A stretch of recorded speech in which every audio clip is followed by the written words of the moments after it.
below everyone. So I know a lot of you guys watch maybe only for the deck tech or just interested in the deck list. So I decided to make a quick deck tech of the list I'm going to be playing here. I play a league with this list. There's a lot of new cards from Adventures of the Forgotten Realms that can slot into scales, and the two I found most intriguing are Ingenious Smith and Ranger class. And then there's also like a pump spell. I don't remember, something read something that we'll try next. But the idea with this is that I saw this card being played in Hammer, and it just really makes a lot of sense in scale. So just let's read it real quick in case you're not familiar with it. Can you get bigger, bro? So basically, when it comes into play, it's a human artificer. When it comes into play, you just look at top 4 cards of your library and you pick up an artifact from there and put it in your hand. Quite strong effect, similar to an Ancient Stirrings style, right? So you look at 5 colorless cards you're steering. This one only looks at artifacts.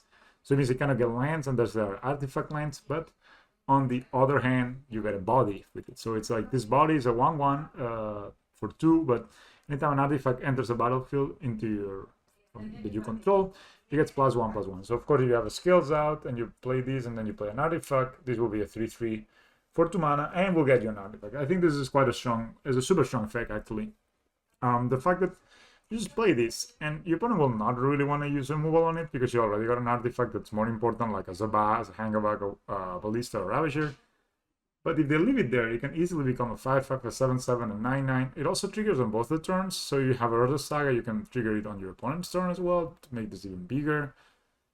Yeah, I found this card really strong. I think you will see it during the leaks, but I just think this card is really adding a lot to the deck. And it's kind of a 2-for-1, and skills doesn't really play 2-for-1, so it's kind of a weird feeling to play something that you don't carry dice, you know. Anytime you play something with skills, unless it's maybe a Hangabag Walker, you are normally trading up in resources because you have like support cards like the Ozolith, you have support cards like Ravager, Scales, you know, Welding Jar. So you trade 1-for-1, but it's not really 1-for-1. Let's say they Fatal Push a Hangabag Walker, they kill a Hangabag Walker, but you get 2 top touch, right? So you get advantage from there. But it's not straight up card advantage. Basically nothing on this list regenerates cards. Only an emission module, but I'm not even playing that, and I'll get into that why now. So nothing generates cards in the whole list, maybe except Urza Saga. So yeah, having a card that just literally just draws you a card and says, well, I'm a threat now, you gotta answer it, is quite cool. The other card I'm really interested on is this one, Ranger class. It's cool because anytime I played the Dungeons and Dragons game, I always chose Ranger class. And then I kind of was shit, so I moved into other things. But Ranger class basically says that it's sort of it's just gains leveled, right? So you start with a 2 mana, make a 2/2 green wolf creature token. This is not the most exciting effect, but it's still kind of a, you know, free thing. Like you pay 2 mana to get this. But the nice effect, the coolest effect of this is the second effect. So you can pay 2 extra mana for a total of 4 mana to have like this trigger that says whenever you attack, put a 1/1 counter on target attacking creature.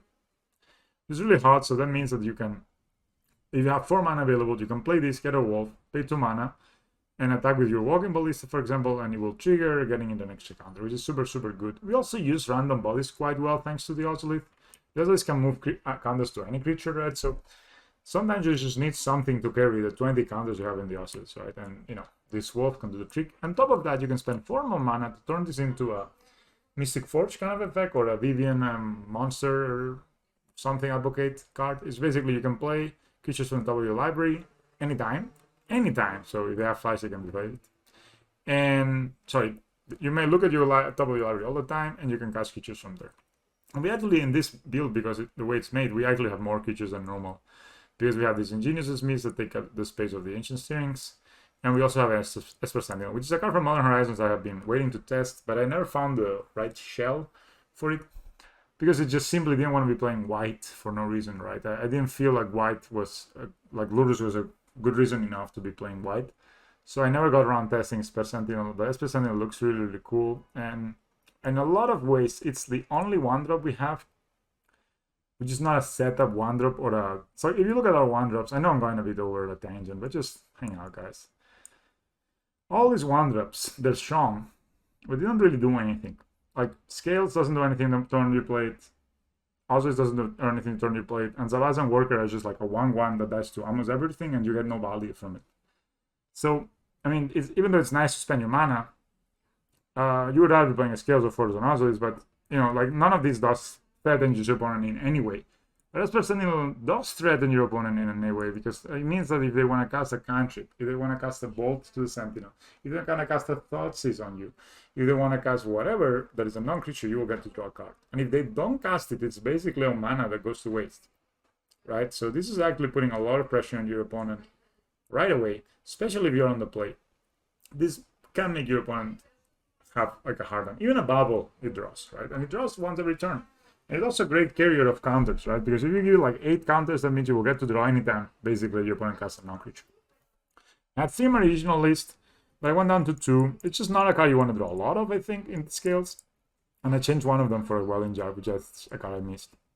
So this is the main deck. Of course, to accommodate this, I'm playing the Pathways and the Brushlands. And I'm playing 1 Horizon Canopy and 2 Razor Seekers as my white sources. I'm not playing Plains. I don't think it's needed. So I'm playing 11 white sources. That's probably not enough to cast this consistently. Well, we have a Springer Drum. So it's relatively fine. 12 sources. With a mole, it's okay, but it's not great. But, you know, definitely this more or less okay to cast this. And the other reason to play white is not Lurrus. Lurrus, I don't think is that good. I mean, I'm really debating whether to cut this from the list and just play another sideboard card like another Torpor. It's Prismatic Ending. Prismatic Ending is a card from Modern Horizons.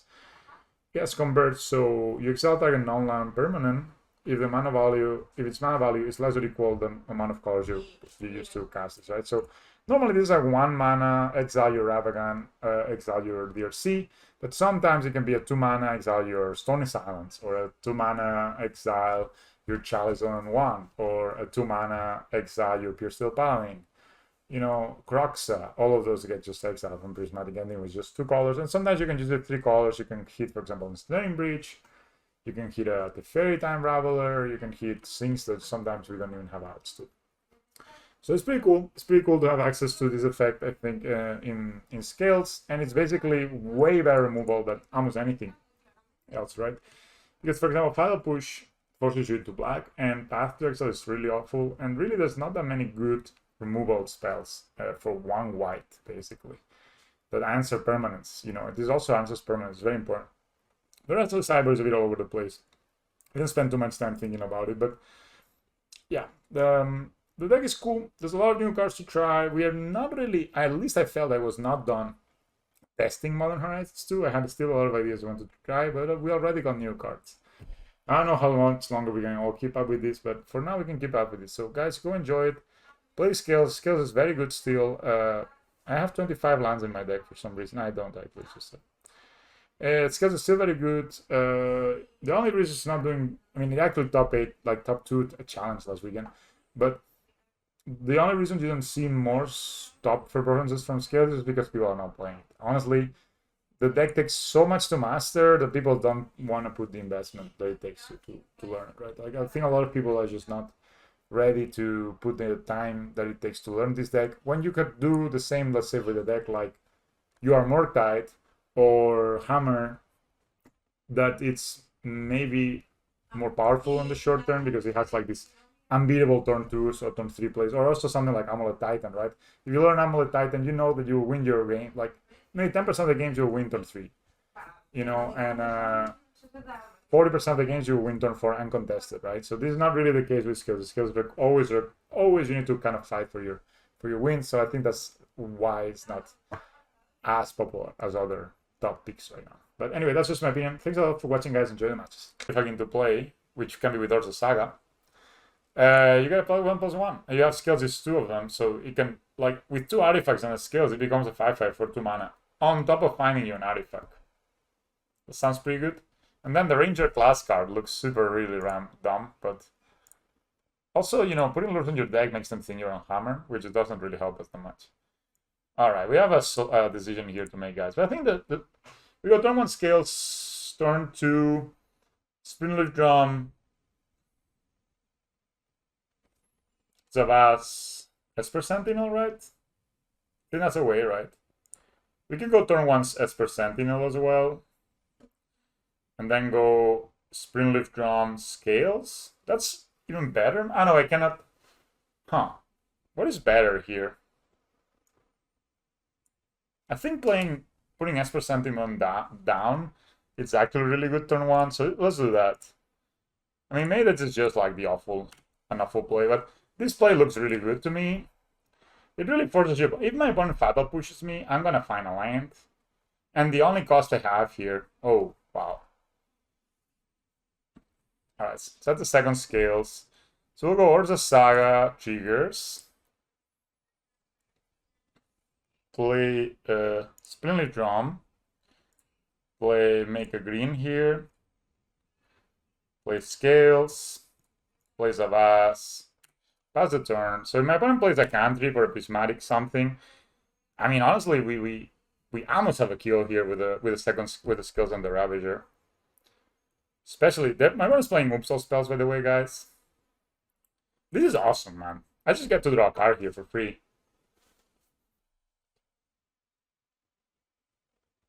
Yeah. That's true. I honestly think I may just have this here. Where's my opponent gonna play? Double Mana Morphos. My deck here, guys.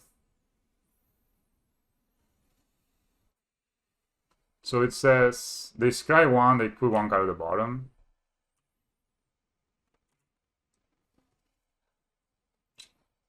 So I can make a construct. I mean, I definitely have the kill next turn. I can play Ravager.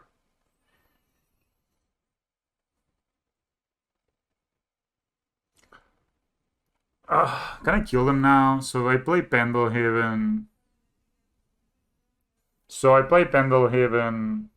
Tap, let's say Zavas for second scales. Put Pendelhaven here. Play Ravager. Sack here. That's gonna be a 6/6. Sack here. That's gonna be a 9/9 plus 3 counters 14. Almost there, right? 14. This could be lethal. So this could be a 2. Guys, I'm sorry. I need to keep. So we play. Let's say I'm absolutely gonna play these scales, right? So let's just play the scales and see my opponent tapped out here. Yeah, it's totally tapped out. So play Ravager. Sack here, that's a 6/6 Ravager. Sacks here, that's a 9/9 Ravager. We put 2 counters on the Ravager. That's gonna be 2 plus 2 is 13. 13 counters come here. It's 15 counters plus 2 is 17 exactly.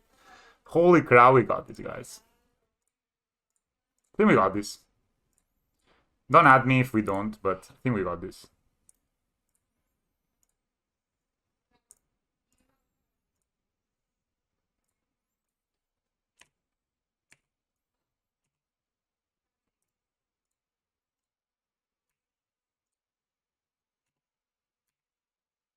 There you go. Guys, put Pendelhaven in your decks. It's very good. Put Pendelhaven in your deck, you'll kill your opponent turn 3. Isn't this what you came here to see, guys? Took me a bit, but I got it. What are we playing against? What the hell? We're playing against a guy that ventured into the dungeon turn 1. Turn 2. What are we playing against? The Pendelhaven was the actual lethal. So I think we probably want this guy is probably playing this guy or girl is probably playing some kind of they're playing probably some kind of a graveyard deck, right? It's the only thing I can think of. Megan also bring in the Nature's Claim. I have no idea what I'm playing against, though. Torpor Orb seems... I mean, it could be that Torpor Orb is good if they're playing, like... But... So, I guess, do they play... they play Charbelcher, right? But they don't play... Hello, Papa Constant. They don't play anything else, right? That's not... I guess they also play Blood Moon. Maybe I want some amount of... Maybe Relic is not wanted. Maybe Cage is even not... wanted. May want a couple of prismatic endings. This looks pretty good in this deck. May Throne is a bit slow. Probably Ranger class is extremely slow in this matchup. No creatures, right? So they're just playing Belcher, right? So they just ramp with a card that gives them the scry and then just kill you. Yeah, Topper will not do anything. Probably Graveyard Hate doesn't do anything either, right? Because they just play the Belcher. So Pithing Needle is our only out, really. Or like killing them freaking fast.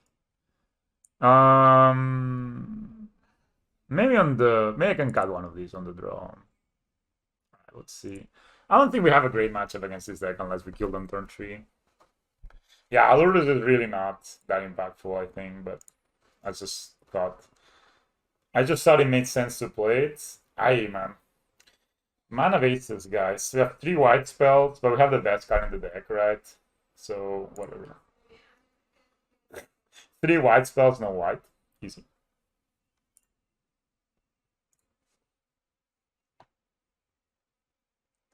Alright, we got white, guys. I think I'm gonna play Esper Sentinel here instead of that Scales, which is kind of insane, actually, but the fact that we get to draw cards seems good to me.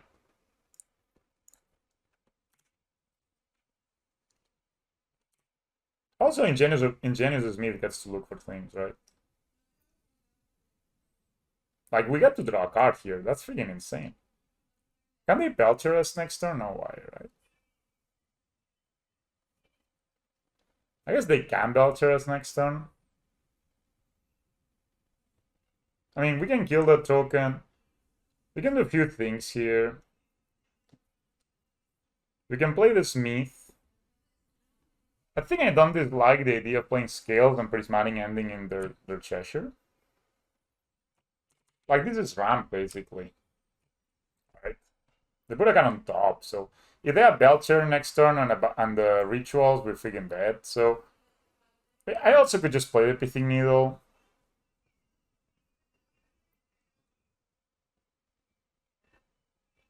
Yeah, exactly. They can kill me next turn, so I think we should be a bit careful here what we're doing.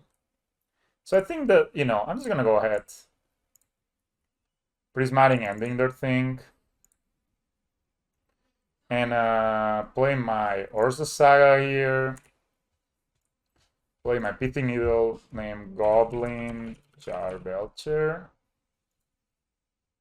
I hope I named the right one. Yeah, and just hit 1. And next turn we get to play Scales and Ingenious Smith.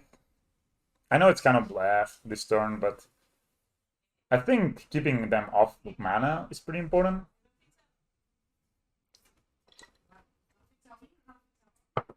We get to draw a card next turn anyway. And this guy grows pretty fast. Guy or girl? Girl, in fact, right? I like that they make strong women in Magic cards. So yeah, we're 500 followers, guys. Start at the bottom, and here we are. That's a very scary sign, by the way, that my opponent just plays a ritual like that. We have the freaking Pithing Needle, right? Like, alright. Do they just not do it? Okay. Alright. Maybe they can kill it and kill me. I don't really see a way to protect this in any way, shape, or form, right? I think I want to play I can really play an Ingenious Nexus and play my Hardened Skeleton Ingenious. But maybe it doesn't matter to play the Ingenious Smiths. Right, so maybe I just want to play these like this and then play Ingenious Nexus.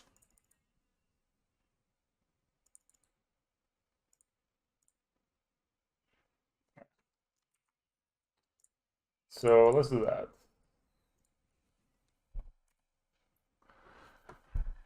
Zabas, Hangawork, Ballista. I think we get the Zabas here.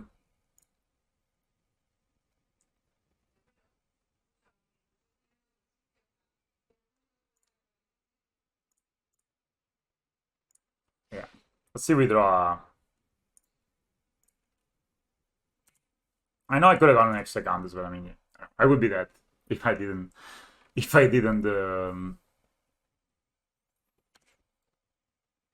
Next turn, I can get a Spring Leaf drawn, but feels kind of bad. Probably just getting an Ozolith next turn, honestly. Alright.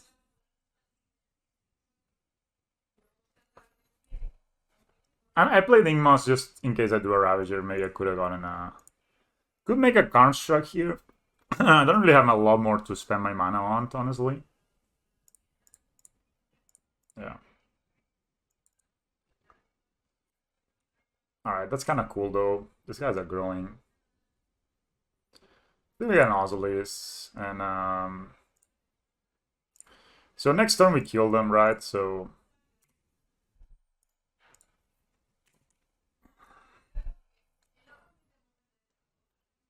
I don't have a Welding Jar on my deck, so we're living live on the edge here. But they need to have mana to destroy my Pithing Needle and mana to activate the Charbelcher, right? So to be fair, I only drew lands this game. Esper Sentinel is pretty good, man. I just drew me like 3 cards this match or 4 cards this match. Bololo. I'm pretty happy we're not like, you know, we beat that deck because that's probably not a good matchup. But I killed him turn 3 game 1, which is kind of hard. Yeah, I have Lurrus of the Dream then. I think it's kind of nice to just kill the Treasure there. I kind of stand by my decision. I think that's a good hand. My opponent's playing Lurrus, then I'm not going to mulligan my Urza Saga hand. We're on the draw. Running cap 7. Goodbye, Harness Skills. Was nice meeting you. Maybe we're playing against Hammer and we're just dead. I think we don't have a great... Oh, it's Hammer. I would expect to see a lot of Hammer, but we have 4 Prismatic Endings and 1... Oh. Do they have the Not Start? I think this matchup is so much about being on the play or on the draw. Oh, wow. That's good for us. I'm gonna go ahead and play Scales here and pass. No 0 drop is really good for us. I mean, they can still go Pure Steel Paladin, tap Pure Steel Paladin, play a Paradise Mantle or something and draw a card, and that's kind of hard to beat, but...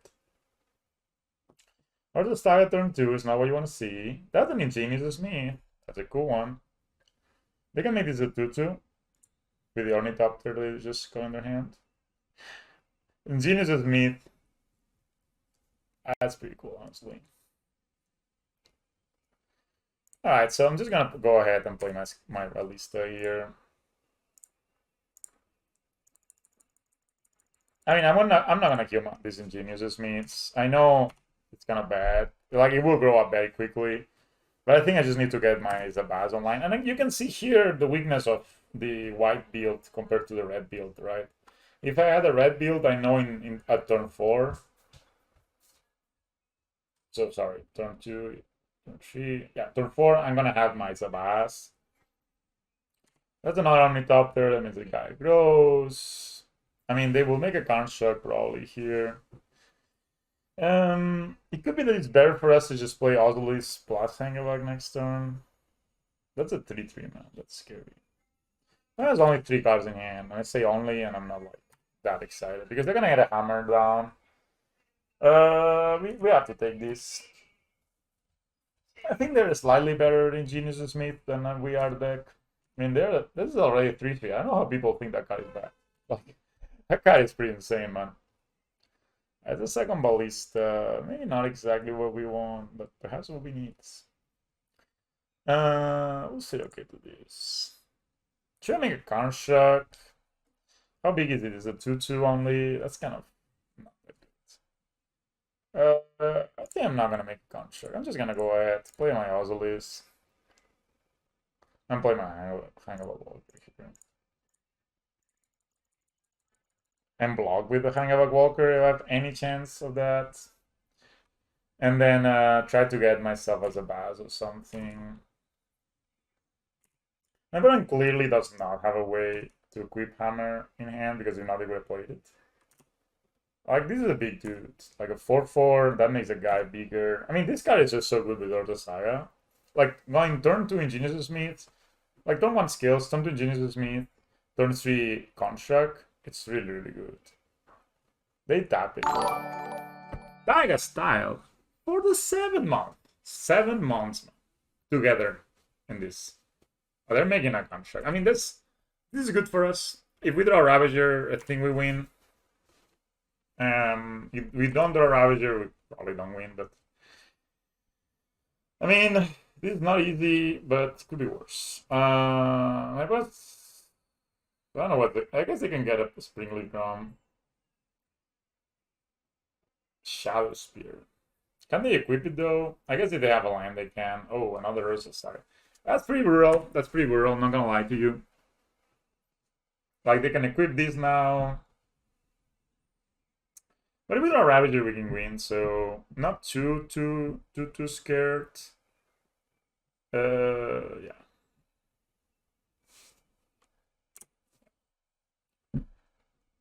That's a 7/7 by the way. I'll block these. It will block more damage, right? Because this will be 7 anyway, so I might as well block here.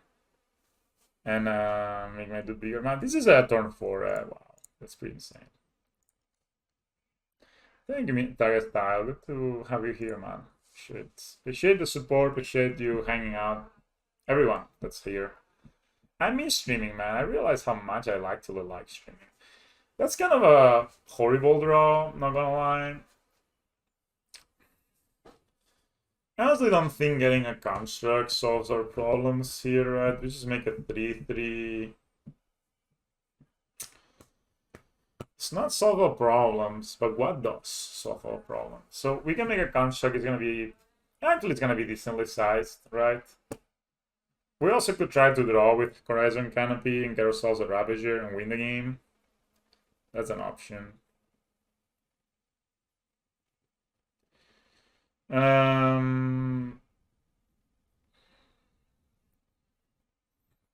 Alright, so I'm gonna go ahead and make a construct here.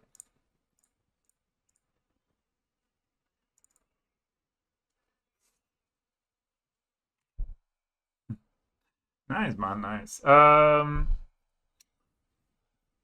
was actually the worst one in the whole deck, by the way. We can get a second Ballista down. I don't know how much that does for us. We can get Springleaf down, get a second Ballista down. Maybe that's just good. But honestly, I have a lot of lands, so I don't really feel like I need to do that.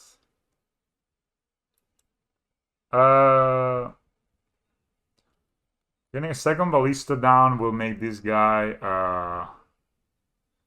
So now it's a 5/5. It's going to be 6/6, 7/7. That's just not a rival for this, right?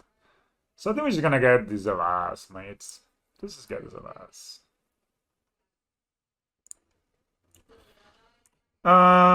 Could put the counters here. Make this guy big. This could be an option. There will be a 9/9, or you could put it there. I'm gonna put it here though. It's good because it can, you know, prevent the kill. I don't think I'm attacking with anything at all. I'm just kind of hoping to draw a Ravager next turn, honestly. It makes it pretty easy, right? But it makes it 9/9, but pretty sure my opponent can make their own construct bigger next turn.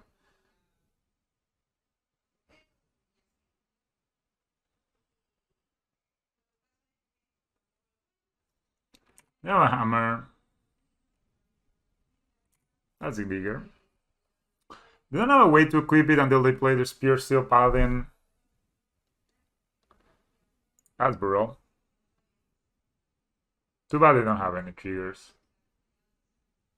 They should equip here.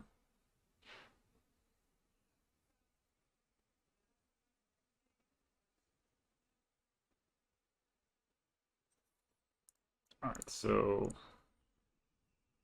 I'm gonna kill this guy now. We're probably dead this game. But I just want to kill this guy now before they get to do other shenanigans. Oh, well, let's not pass priority like this.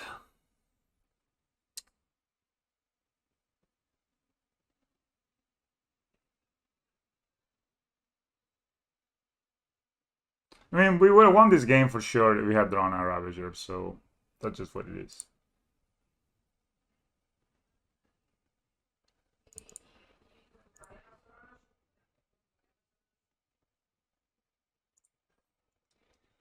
I mean, what do they get? Another hammer? Doesn't really do anything, right? Colossus hammer, sure. Alright, that doesn't really do anything. This does though. It makes it bigger, right? So maybe I'm just dead. I think I'm pretty dead here. So if I block like this is 19, 13. So let's say I block this and this like this. And I block this like this. So that's 8. That's 11. So I still need to block with this guy. Right, I need to block like this. So I need to draw a Ravager basically, which is actually not the worst out in the world. So I block like this. I take 2. This is 6, 9, 11. But I go down to 2. And then I can actually tap the canopy. I think that's the way. Yeah.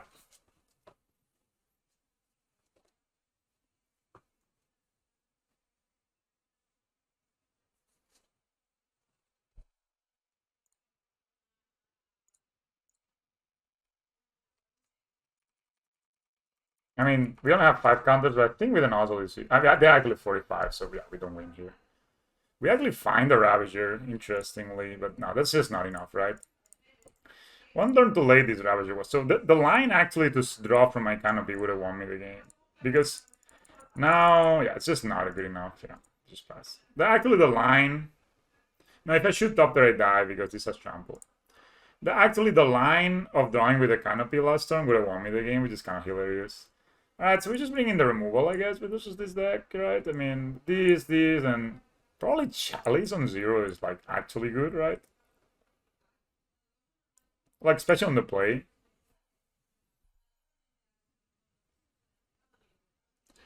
Yeah, if we had an Emos, it was lethal. Yeah, if we had an Emos, it was lethal. No, they had the 2 top tiers. Yeah, never mind. There was no lethals to be found there. I mean, on the play, I kind of like everything on my deck, right? So I think this card will be a bit slow. I also think Ingenious. So I have all of these to bring in.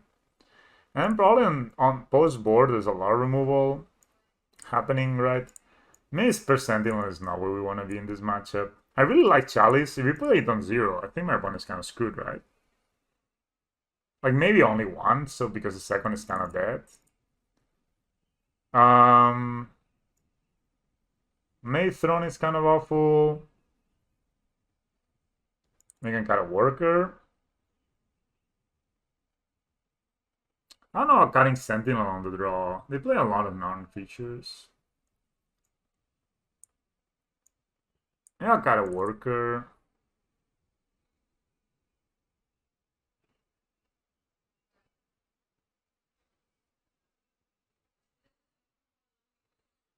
Huh.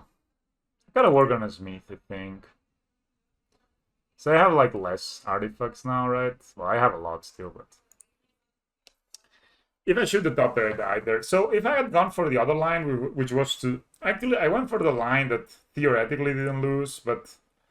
I mean, basically my opponent had a really good hand, right? They found the Pierce the Paladin, they found the Colossus Hammer, right? So actually it's a good draw, right? Just put it on 0. I'm gonna put it on 0 and be like, hello. Why not? And then I can Prismatic Ending on turn 2.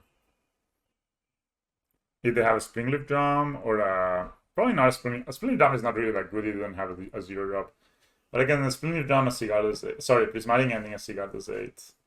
So this is a matchup where actually Lurrus could come in handy, right? Because we're gonna trade a lot of resources. I wonder. Alright, so I think I'm just gonna play this as a green source. What is a green source? Yeah, the front, right? Sorry, just because on the red is the other way around, and it's just messing me. So, oh no! I wanted to play fracking Chalice. Cards. They're gonna play a 0 drop, and I'm gonna get so punished here, guys. Holy shit! So punished.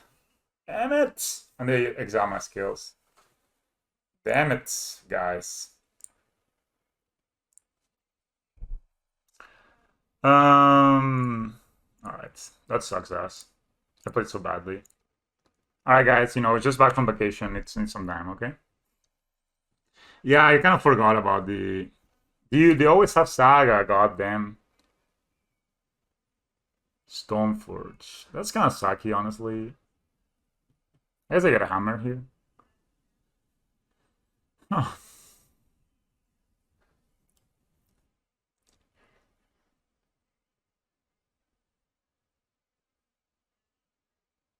I guess. But I mean, it was much better that they exile my chalice than that they exile my...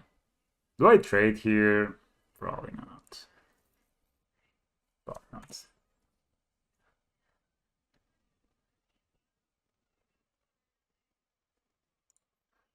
Alright, so what we're gonna do here is gonna play Esper Sentinel.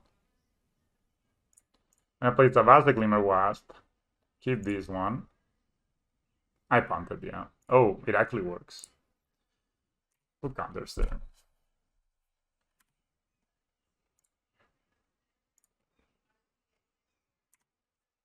And I'm gonna go ahead and hit them. So now they play an, of course next turn they can hold up and make a construct here. The good thing is all their 0 drops are dead drops, so like they have like 8, 7 more bad draws, right? But yeah, imagine they kill my chalice instead of my freaking skills here. I would like to draw a land to put Lurrus in my hands. Cycling Zavasas with Lurrus is not the worst thing ever. So now this Esper Sentinel being a 3/3 is kind of a big deal because it will draw me a card almost for sure. And it will actually also... Holy shit, that's really good for me. Also ramp me, interestingly. Alright, so I can exile the Shadow Spear, which I will probably. Actually can just name the people. Yeah. Oh. I'll go ahead and play Scales. And the Pithy Needle, I'll name Shadow Spear. And I think I can raise them here pretty well, right? This is a 5/5. I mean, I guess I could die next turn, but unless they have like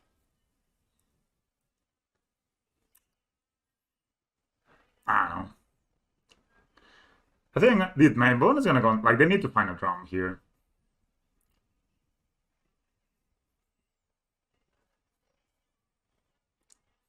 I like that.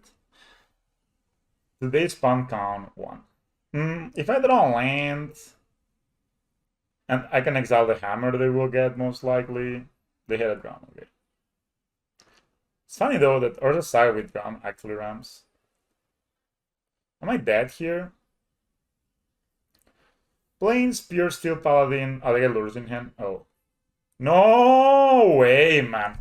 It's the perfects. Holy shit. It's the perfects. Steel Paladin into Colossus Hammer. I can exile the Colossus Hammer at least, but I'm getting hit by 11 here. Shit, man. Wow, that's so brutal. They even get to draw a card. That's so insane. That's like the perfects. That movie there, okay.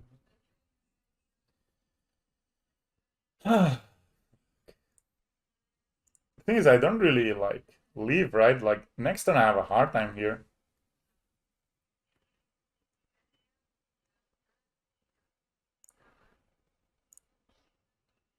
Actually, I can do this for 2 colors and exile the Pure Steel Paladin, right? Does that work? I mean, that works, right? That prevents them from equipping a new hammer. I think that's better than equipping that, like, if they have another hammer. Yeah, I think that's better. I think if I exile these, then they need exactly another Pure Steel Paladin to equip the Colossus Hammer. Whereas if I exile the Colossus Hammer, any other equipment or searcher of equipments gets them another hammer, right? So let's exile here. Yeah. I really want to draw. I think I'm just gonna play the other Zabas and make this bigger. Is this lethal? I'm doing fine. And you? How are you, Mana Symbol? I didn't think of anything more funny to say. Sorry. This is actually like almost lethal. 12, 12. My opponent is at 13. If I attack, I put them at 1. That turns off the canopies, but then they hit me back and they put my canopies away. So let's just pass here. Mana Symbol, the maker of this overlay that you see that makes this stream at least 10 times more beautiful. Dude, the turns got like finals, right? On the last challenge, losing to the hammer. I mean, we can easily be dead here. Yeah.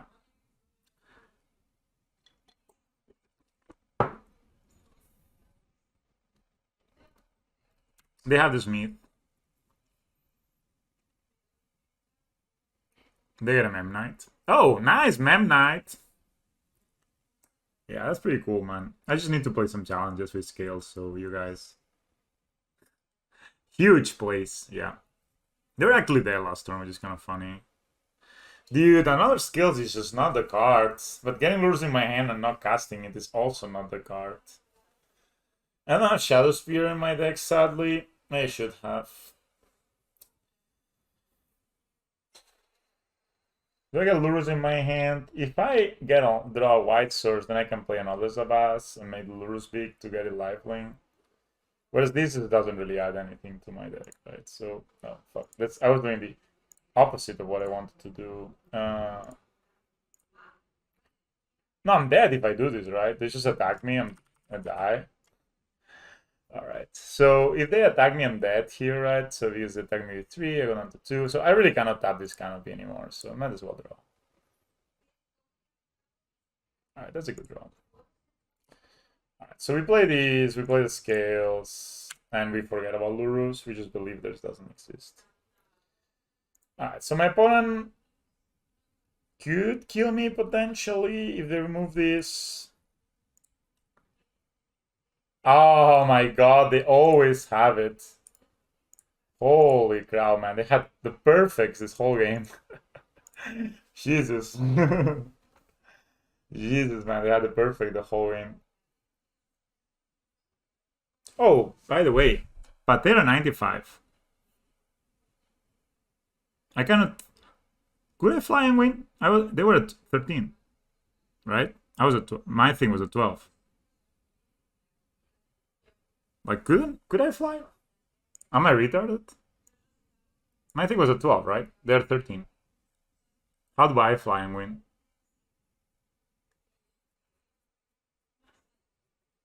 Like, if I attack last turn, I die on the way back. Right? I'm just thinking, is there a way to fly and win? I don't think so. Like, if there was, I could have just... Yeah, I was dead on the crackback if I attack, right? Yeah. They can also log with Ingenious, you're right. But they were... No, they were not tapped out of Ingenious. I don't know. That game was just... That Pure Steel Paladin into Hammer completely ruined me. And also not playing the Chalice, that's also kind of bad. So, 2 things I did badly in that game. Well, one thing I did badly, one thing didn't go my way. Yeah. I mean, actually, it's too bad that I actually probably should not cut the Force of Asses. Actually, this hand is actually kind of gas, right? Probably we're playing against Hammer again, but... And we're playing against Hammer, at least we have a turn 1 blocker, right? Oh yeah, it's playing round 2, so yeah. I was thinking that there. The not playing the Chalice on 0 kind of costed me the game, most likely. I have molds, so probably they're on Hammer. No, it was like 1 off, though. Almost, though. I mean... Yeah, it's just what it is. One of the things with this side, like... Already the white is looking much worse than the red. Because in the first game, if I had red... I could use my Zabaz as a coulld, which maybe could have given me the game. Probably not. This canopy I've drawn in my opening hand every single time. My opponent's moving on to 6 and is thinking. So yeah, I made some mistakes there. So far, I don't think you need like okay, like let's think about deck building a bit. I don't think you need this card when you already have this card. This is a lot of grind already. Oh, it's a monkey. So we're playing against the red black Lurrus deck, I guess. Hope you don't find any more lands, asshole. So the problem here is I want to play my Saga on 2, and I also want to play my... I probably just want to play my Ballista on 2, right, and ping this guy. So let's just play the Ingenious. Let's not, like...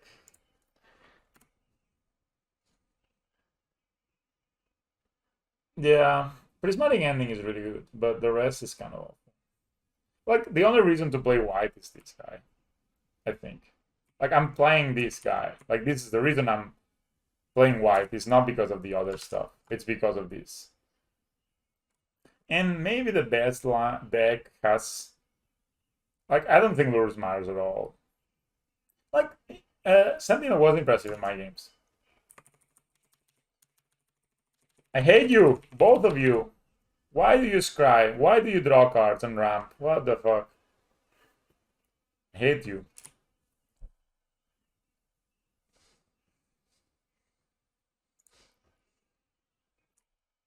Assholes.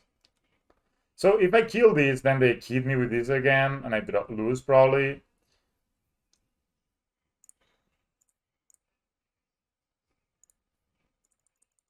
I mean, there's no way they can protect this, right? So might as well pretend to block.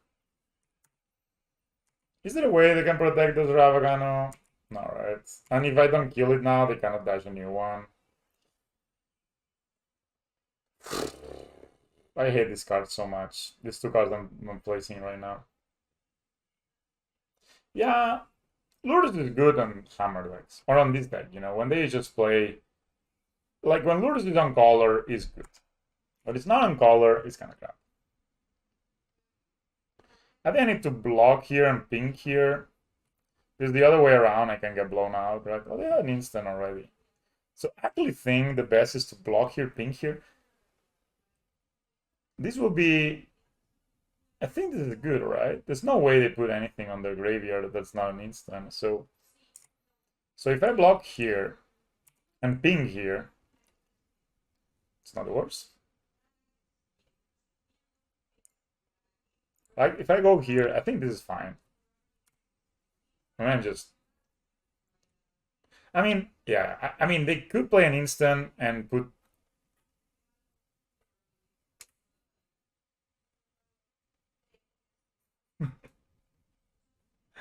Dude, white gives you prismatic ending, which is kind of hot. What is this shit, man? Croxel? They can cast it next turn, pretty insane. Dude, they can cast this Croxa next turn, that's pretty awful. Check.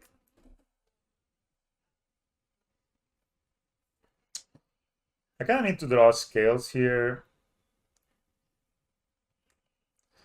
I think the second Order Saga is gonna be kind of bad. I'm gonna play a land next turn, maybe make a hamster.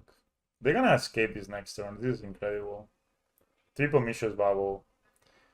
Can discard this. Actually, playing this and getting another artifact is not the worst, right?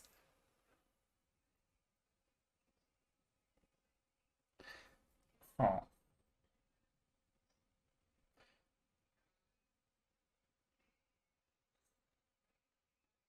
I'm gonna discard Ballista here.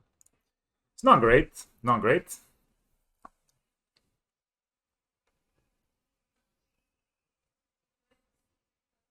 Anything? Alright, that's a wander up.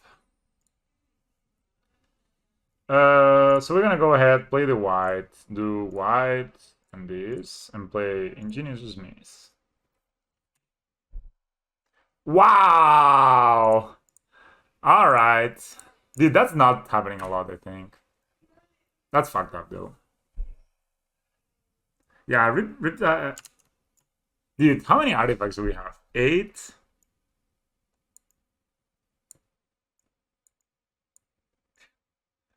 Okay. Somebody make the math, mates. But we have 26 artifacts and we just missed.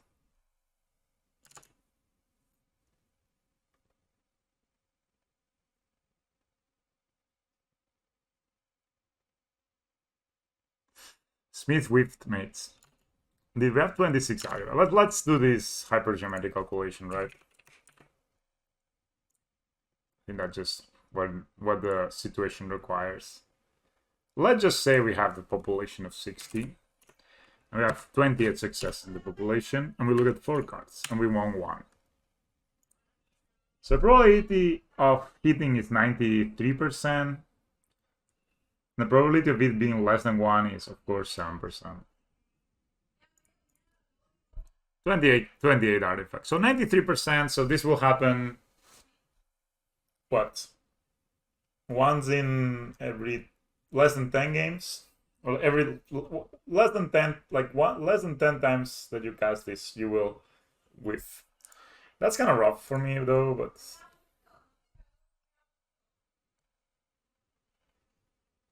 That's not... I think that's not correct, what you did there. Oh no, they can play my freaking Hangabag, man. I hate it. Why can't they play my deck? Why can't they play my cards, guys? I don't understand.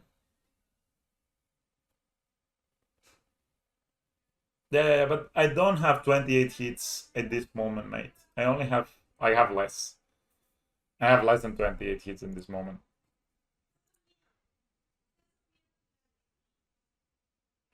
Jesus, man, I've been drawing this other list.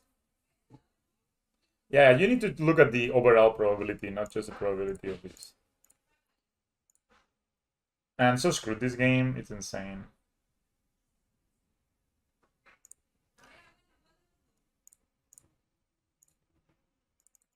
Like, I'm actually just bad here.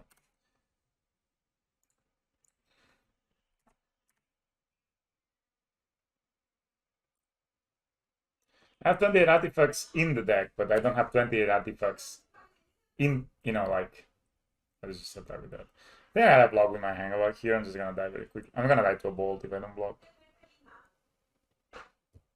Alright, so my other list was actually made the best draw. So we block here. Still at 20, my opponent, Jesus.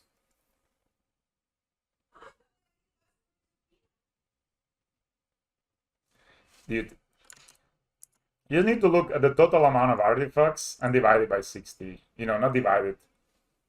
I actually have 26, so I actually messed up. You need to look at the overall number. So you need to do this. You need to look at the population size. Actually, I made a mistake here. So we have 90%. So now in 1 and 10 times. So you need to look at the population size, the total deck, and the number of successes in the deck. Because I didn't really change the composition of my deck that much. Oh my god. Really, they kill my Ozolis here? Okay. This is your top deck. If you start the game with on the draw versus Ravagan. Yeah, but it doesn't matter because, let's say, I didn't change the composition of my deck. Like, I think I need to play prismatic endings here, guys. I don't know what you're saying. Relic. I think that's it.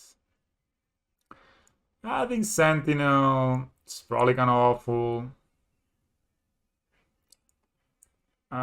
This could be okay, right? Ranger class could be okay. Just gonna cut a nozzle this. I hate drawing the second one. They probably play Blood Moon. Maybe they don't. They had the...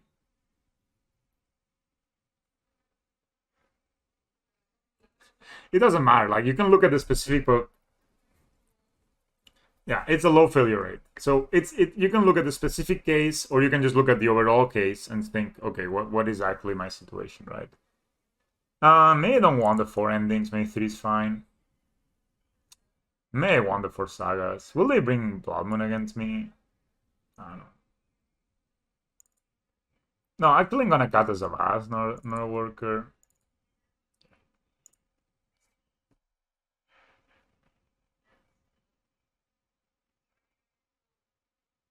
Yeah, it's a low failure rate, but it happens. I don't think it cost us the game or anything, just... I think one easy cut from this list is the Esper Sentinel. Like, it just doesn't line up well versus the bad matchups. Lurrus is probably another cut. As we give this hand. So we have Ranger class. This guy's pretty hot, honestly.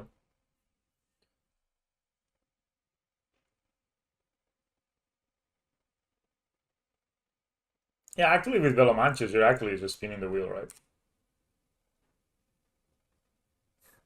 Yeah, but this is a 2-mana play. It's not a I build my deck around this play, you know what I mean?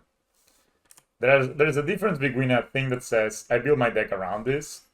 Should I play Scales or should I play my Ranger class here?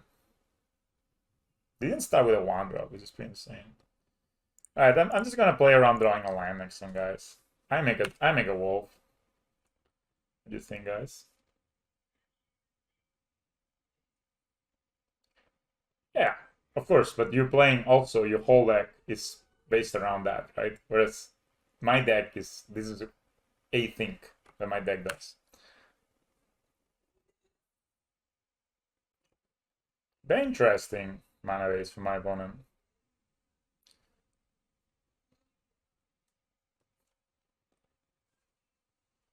Yeah, but I mean, nobody loves the hates with the dude. I am trading, man. What the fuck? Yes, I will change my wolf, my free wolf for your dude anytime. Awesome. If I had scales, do I want to play my second scale? I think I do actually. They could have engineered explosives here, and that would be kind of rough. Just gonna play this. I play 11. I play 12 white sources, by the way, but it's not enough, I guess. Yeah, but like, okay. Let's say you build your whole deck with mountains and cards that don't do anything unless you have a Durban Mine or something to target. And alright, so they paddle push it. So I just ping them, I guess. They could have Ravagano with haste again. Be kind of annoying. If I draw lands, this game should be pretty easy, but it doesn't seem that I've been drawing lands. Right, so that's a white source. That's actually kind of good. I think we can do is we can play the Ingenious as me, and then play the Scales if I don't hit anything. Oh, that's a Ravager. And next turn, if we draw land, we can go Ravager Ballista and go crazy here. Also, this will be a 4/4. So we take 3 here. My opponent missed a land drop last turn. And interestingly, of course, they had to play the Fatal. Did they? That's another guy. That's just a bass.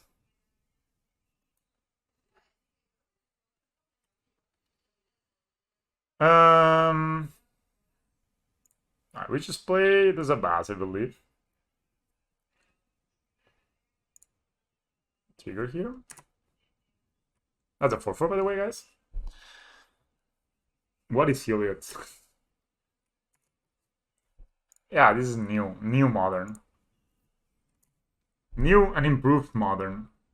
Maybe I could have triggered that. Actually could have been kind of cool, right? I think I'm just gonna play my Ravager here. I have to. Actually could have I could activate my Ranger class there. And make my dude a 7/7. I hope I don't die. How do I die? E on 1 kills themselves too, right?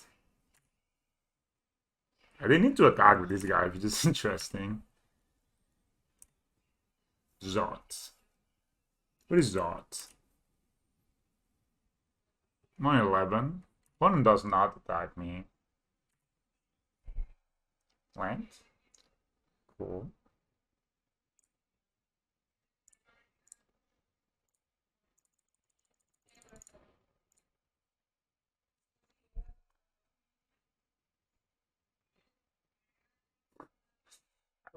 All right, Ranger class pretty good here. Just it traded with a Ravagan, so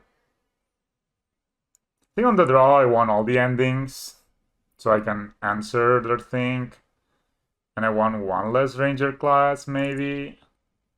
Like, it lines up pretty poorly under turn 3, right? Maybe one, like, they play Fado push, so maybe one bail, yeah. That was pretty cool, eh? I mean, say, I could also have paid mana and not play my Ravager, and I could have made it like a 7/7. I think the Ingenious Smith is really good.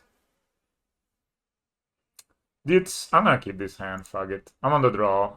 I have 2 endings to answer the 1-drops. My bottom moves to 5. If they go Rabagan, I just ending it, and then I'm like... And I also have Raged Witch Seagate, which is the best land to draw turn 1.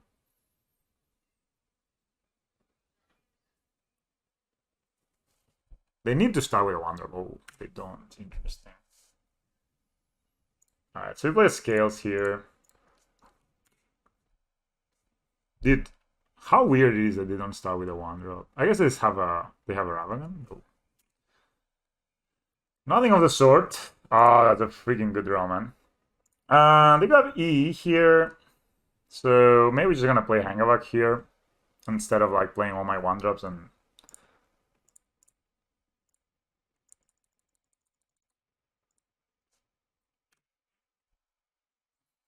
Cookie 12.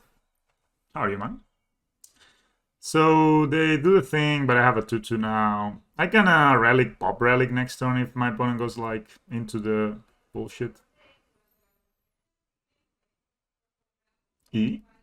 Lures in hands. Alright. Any lands? No. So we hit them for 2 here. And now the question is, should I play my relic and my worker, or should I just only play my relic? They will answer 3 things, put 2 counters.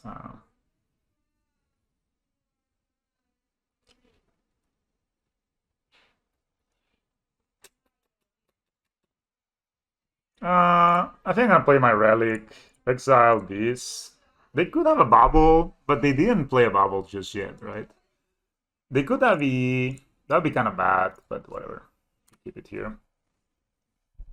Hello. Siri, do you feel encouraged to run some more zeros with Smith, like bubbles maybe? No. I handle pressure quite well.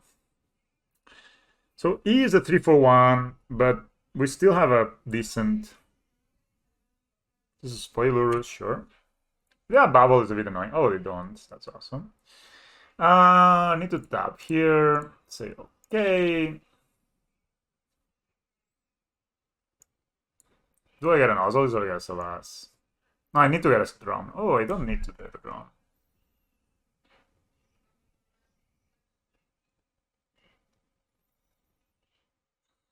I think just playing as a Babalista and pinging that thing is the way. So I think I'm just gonna get a Zavas here. Just put the pressure on, right? So play this.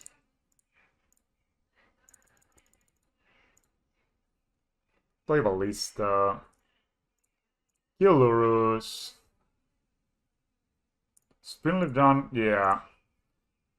But also getting a Zavaz is kind of decent here. And also allows me to hold up mana to pop the relic if they have a think. And it puts a bit more pressure, right? Oh yeah, that also is an option, you're right. But I kind of like just doing this. Like, this is a 1/1 for 1 mana. It's not as scary as all the other shit that they have, right? I'm attacking first. I don't think they're blocking here.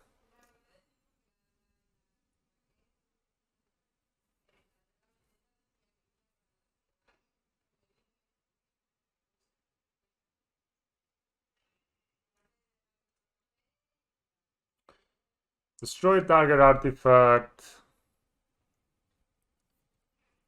Alright. That's a lot of damage he's gonna take. Okay, just exile this right away.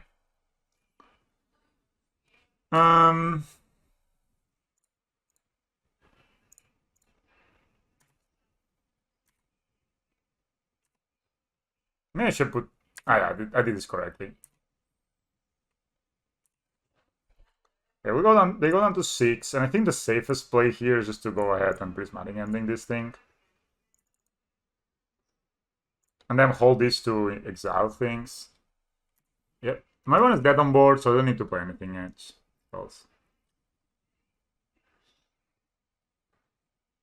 Yeah, the Lurrus was not the most valuable ever, but it was a blocker, right? Shattering Spree for 3 reds. Here, here, here.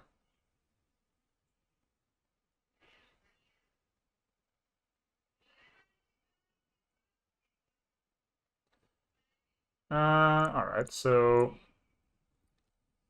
Not a prismatic ending.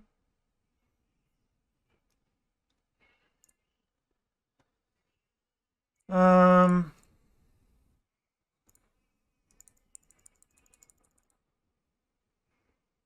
Probably stay here.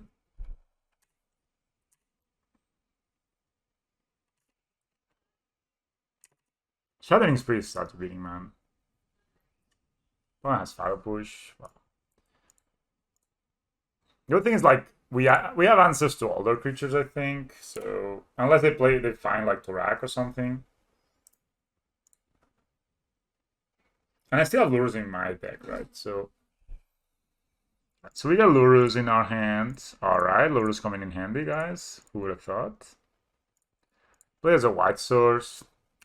I just don't want to run my Ravager into removal.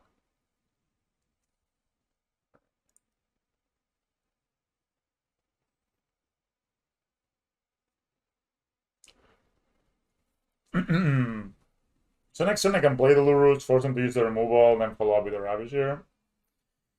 Or I can play, like, they probably only have like 1-drops, right? Like an Ingenious Smith would be a fantastic draw right now. Like it would be a 3/3 that draws me a card, hopefully.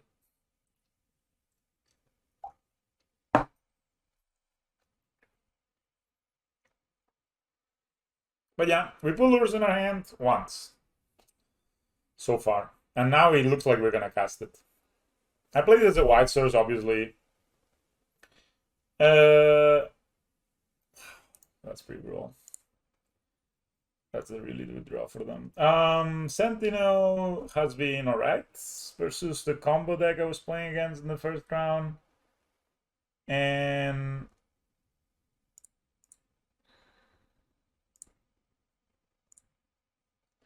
should I get this in hand? There's not really a reason to play this, right? So let's keep them guessing. And what's the other thing? And the Smith has been great. Like Smith would be a fantastic draw right now. Sentinel would not be that great of a draw. My opponent maybe has more removal. That'd be kind of annoying, honestly. Delphi Void Walker. Okay, that guy doesn't block actually. And we can kill it, which is kind of funny. I think I may actually kill it just to use my mana. Yeah. Yeah, so let's just... They cannot block, right? So let's just attack first, put them at 2 life. So far, the deck's think okay. We're about to beat this guy, I think. So we go white, black, kill you.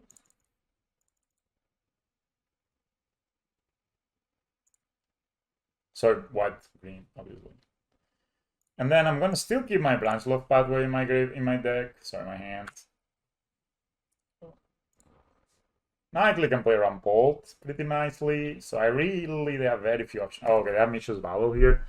So they need to find Collingham's Command, and Collingham's Command actually doesn't do it. They fetch, so they don't like the top of the deck. So they have like one more look at a card that wins them. I don't really think there's only Shattering Spree. Oh yeah, and they found a Shattering Spree. Eh? All right. My opponent's at 1 life. There's nothing we can do. They just have Shattering Spree.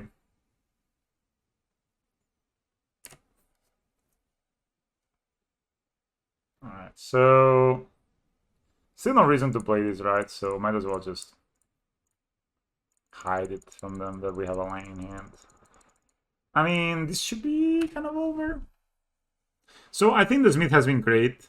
The card that has not been that amazing has been the Esper Sentinel. Alright, you can discard my thing. That's alright. That's allowed. Maybe they have another removal for these, but then we get to make 3 top tiers, right? I prefer to attack though, yeah. Alright, and then play this bus. Yeah, they are Shattering Spree fans. They have played 2 Shattering Sprees. They only play removal this game. Like, they've played Unholy Heat, Shattering Spree, Bolt, Fatal Push. But we beat them. Alright, I'll be right back, guys.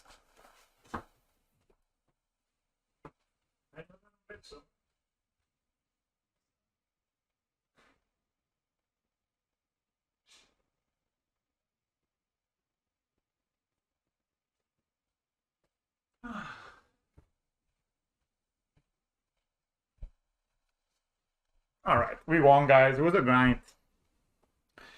It was a grind. We get there. That, you know, Shattering Spree is really, really brutal. Like, it's so good. It's a 1 mana destroy spell, and it's also a 4 mana wrath. You know, that wraths are artifacts. I think that matchup is okay. If they're not starting with like a crazy hand. The cool thing about Prismatic Ending that no other removal does, maybe Bolt does, but not any other removal does, it just answers the monkey like so easily, right? They play the monkey, exactly. Although the dashing monkey is a bit more of a problem. The wolf kind of blocking the monkey game 2 was kind of hot. So game 1 was kind of hot. And the Smith, I mean, I think if I had to build this deck, I'd probably cut the Esper Sentinels. They're probably not needed. Probably play a third worker, play the animation module, and play the, what's it called, the Shadow Spear, right? So a bit more utility for Saga. This canopy has been nothing impressive. I could have cracked it in 1 game and win, so maybe there. And the Ranger class has been okay so far. We use very well like a random body. Like, we're so good at making like random bodies relevant. You know, oh, we're playing Eldrazi. No Chalice plays on turn 1. Can you not do it, opponent? I kind of have to play out my Springleaf Drum here thing. So we played Forest, we played Springleaf Drum. Could have played the Ingenious Nexus to trick them into playing Chalice on 0. My opponent is a known, I think. Oh, that's not what I was expecting. I thought they were on. Oh, that's a monkey, of course. Monkey business. Ballista? Anyone?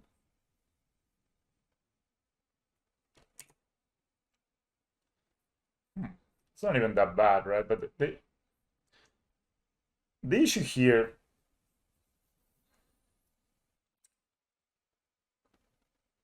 So he plays Avas. This card is just so annoying, man. Alright, so what we're gonna do is gonna play Ravager. Plays Avas. And block him and sack, and then we get blown out, right?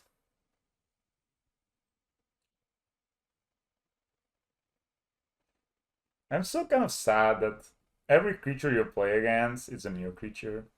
You know what I mean? You don't play against any other creature that's not a creature.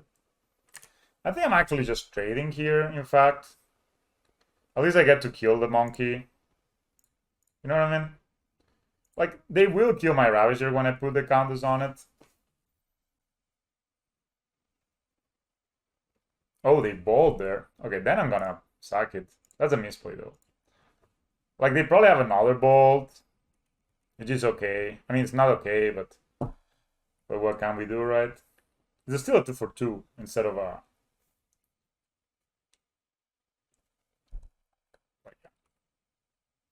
This is kind of a bad play, right? If it's just attack, trade, they save 1 bolt. I don't know, maybe they value their monkey more. Yeah. Not having Ozol's or scales makes this very hard. Ballista? No. Okay, that's a scales. That's good. Problem is they only have 2 mana, 3 mana, right? So I can play Pendelhaven.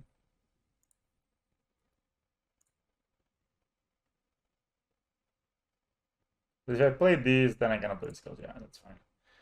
So I can play these, play Ravager. They played 2 balls already, so should have a crazy.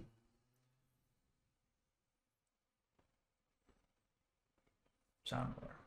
Sure. But man, I don't know, this triggers me. I should not get triggered. I will play against this a ton, but it really triggers me that they get to Scribe a bubble. Somehow that just, it's just something that just gets me, you know. They don't attack, that's good for us. Actually good for us, guys. The opponent's missing land drops. Alright, so there's no way I can really protect my... There's no way I can protect my Ingenious Nexus, right? There's also a chance they don't have anything. You know what I mean? So I can actually kill them here, and there's a chance they don't have anything. So they have played 2 balls already. What are the chances of them having the 3rd ball? Not high.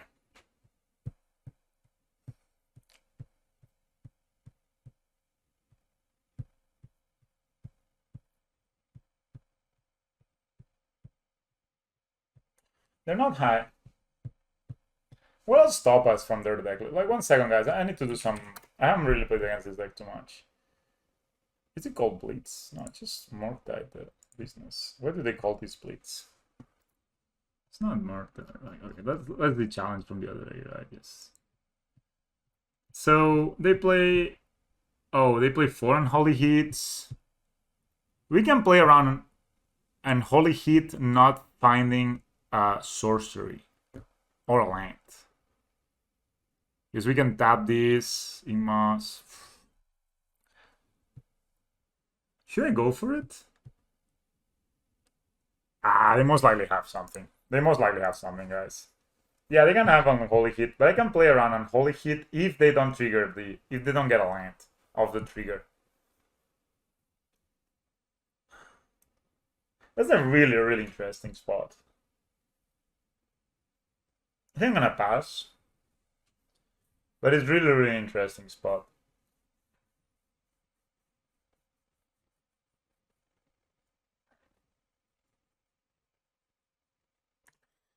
Yeah, I think I need to pass it. I mean, I think this could be a final link to go for. They just use 2 bolts. But also the fact that they use this bolt so liberally makes me think that maybe they have a lot of removal, right?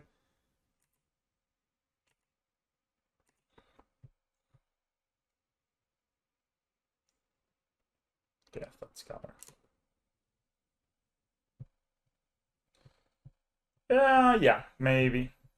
True. That's a good point. Maybe they do not want to trade with the Ravager. I don't know. They put a land in there. What? I guess they just found a land. So they have 4 spells in hand, most likely. They shock. Maybe I should have gone for it. Yeah, maybe I should just gone for it. Who knows, mates? I'm gonna block here. I need this milligram.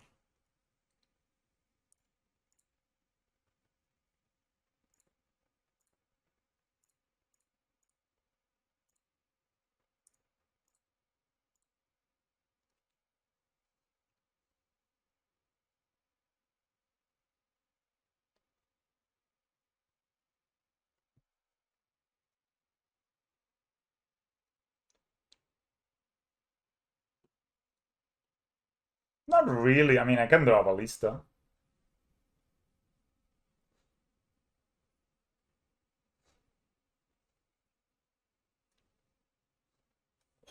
Brazen Borrower. I mean, Brazen Borrower does...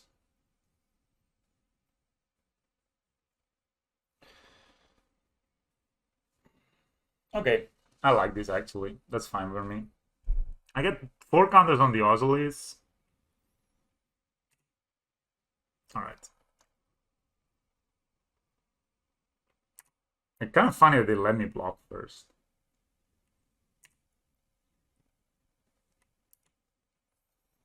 Alright, I think I think I can play around on Holy Heat right now.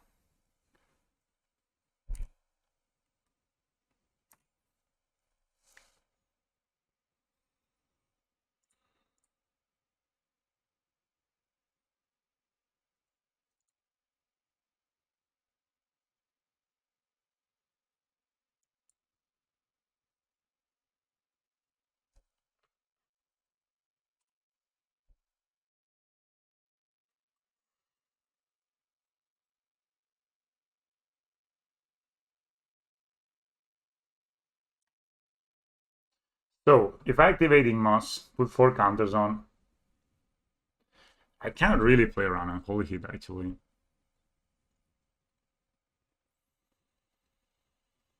Right? Because I will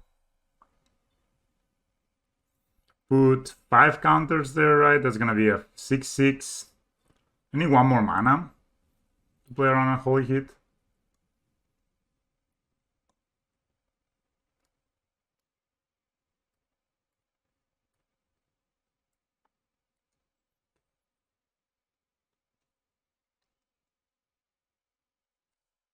So let's do one thing, right? Let's go to the beginning of combat and put a trigger Ozolis here. So if they unholy hit my Ravager now, they don't, right? Next turn they can play the Brazen Borrower and block. Play my Worker here. Yeah, I mean, there's so many ants. So, like, the fact that they scry every time they cast something is kind of ridiculous, but whatever. Let's just skip that, right? I think if they don't hit a land here, they're a bit of a rough spot. Because they have to attack with the Channeler. Monkey, the Channeler is stupid, actually.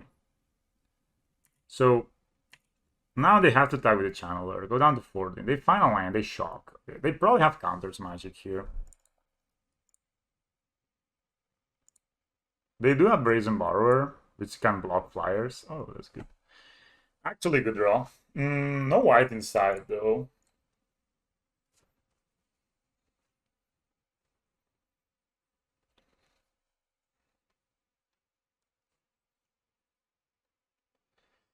Yeah.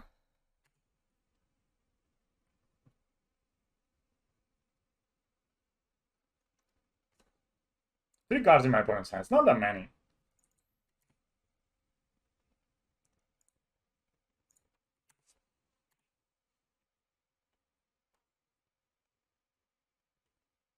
One blocks there.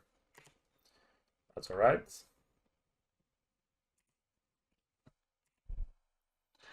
Yeah, playing Monkey is awful, but sure.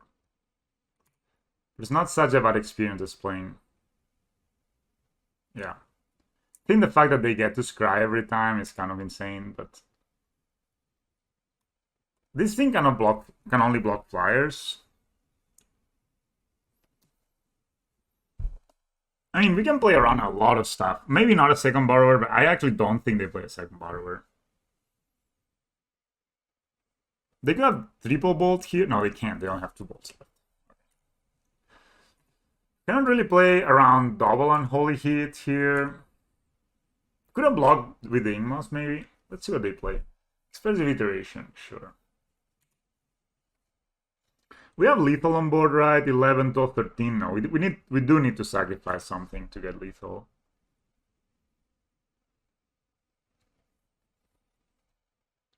Puts 1 card on top of the library, so they like the card.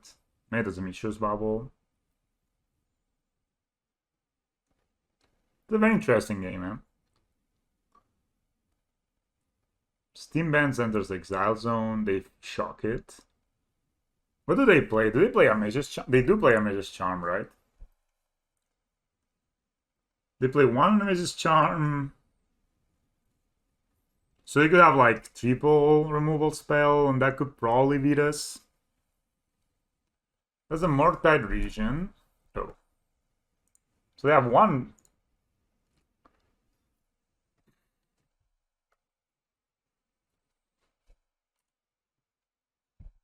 All right.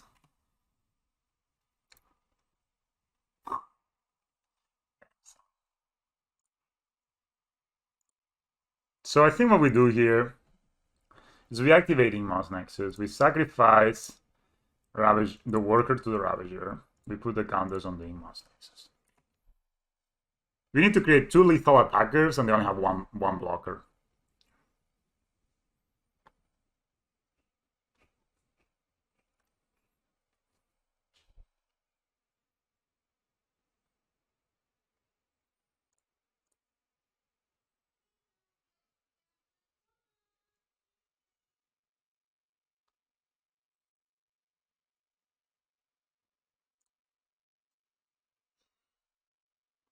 I should play Pendlehaven first, but didn't work out. That plays around Unholy Heat right now. This is awesome.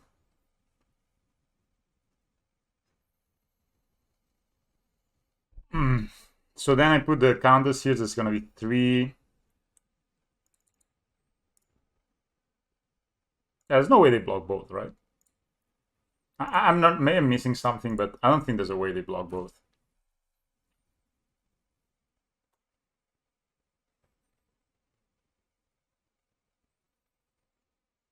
Like, this plays around Unholy Heat, right? Yeah.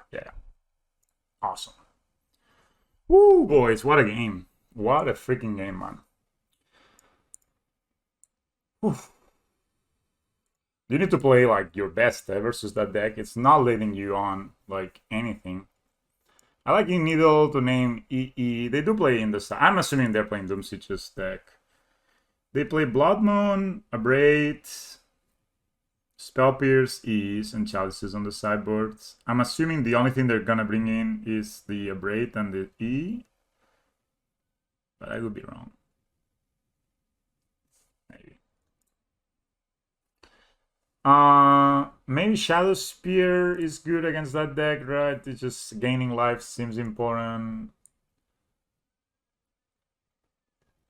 Veil of Summer is just not good.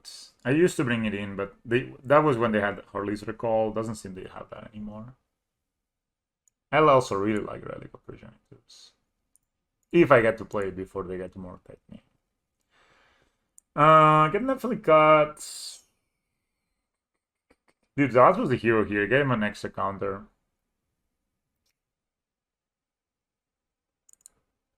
I think the Throne kind of bad. I have 2 cards to cut.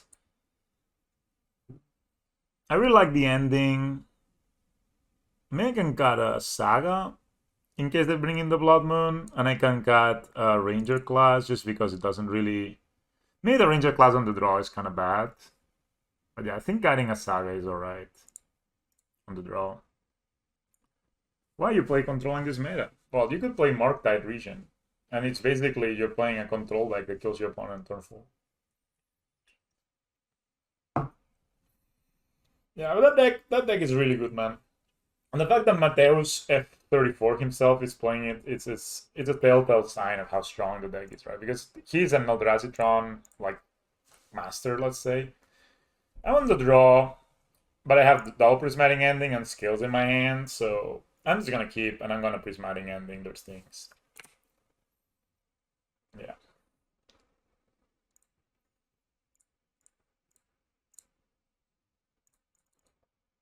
Prismatic Ending has been amazing, by the way. Also makes it so they have less Delirium.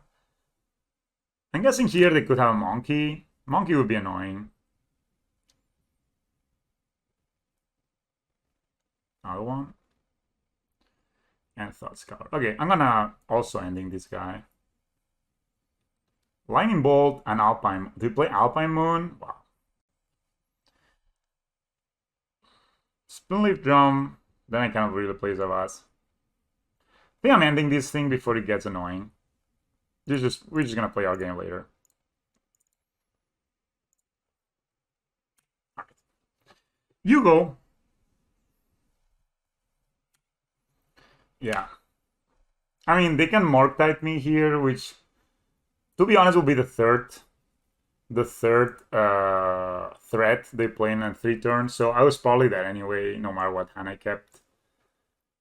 They have all Serum Visions. That's not a threat. And that's not a channeler before Serum Visions. 2 cards on top, though. So they really, really like their stuff. Okay, the Urza Saga is a good start here. So I can go Drum. Zavaz Scales.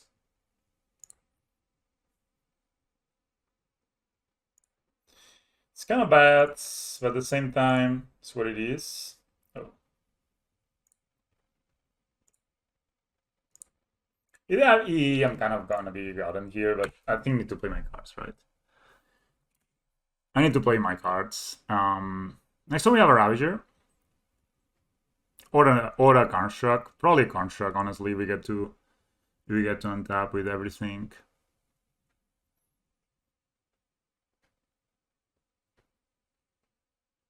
I like that there's always an emote. Alright, that's a Morktite. That's a 2-mana 8/8, guys. Does that sound fair to you? Yes, it doesn't. To me neither, but that's what life is, about. Sometimes it's not fair.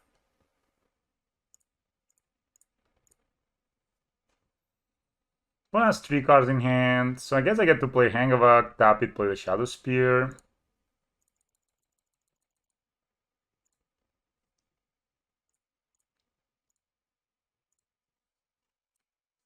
And go. I get to play. I actually get to do some stuff next turn. I get to get my. I don't think I'm getting a Hangavak here. Counterspell would be the worst, and they left Counterspell in. I think they normally got it against us, but apparently they left it in. I think I'm definitely tapping here. Could get Zavas, could get Ozlis.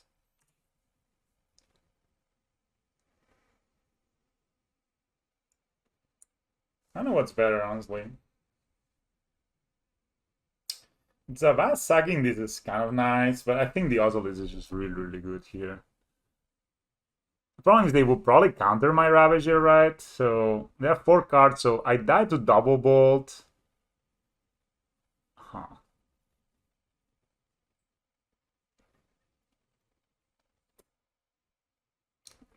Drawing a line would have been nice here.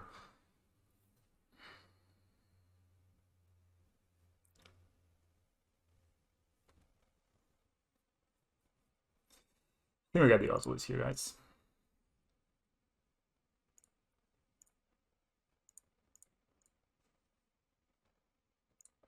Let's play second skills. Maybe they counter it.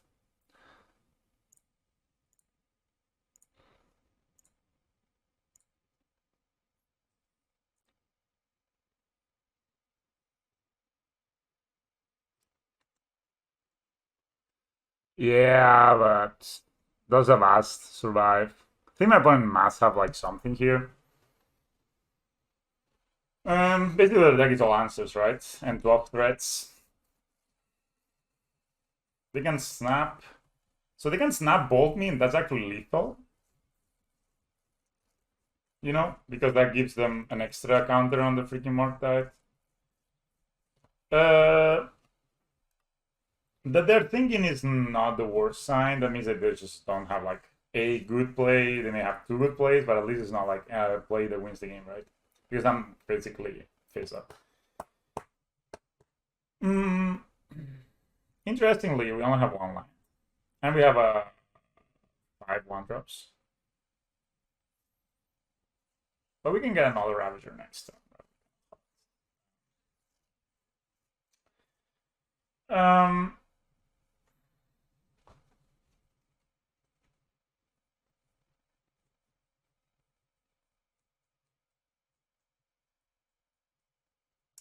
The Shadow Spear's not looking amazing. If especially they're playing Alpine Moon for the Saga, I think I'm gonna cut the Shadow Spear. If they had been a worker, it would have been much, much better.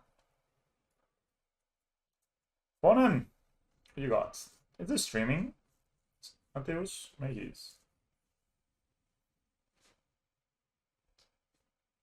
I think it's now the question is if I play this, should I sack the Hangavak to it or should I wait till their turn? I think I'll wait till their turn. Like they can snap. Wow, really? That's your play? Motherfucker, Prismatic Command. I hate this card so much. This card is just so annoying.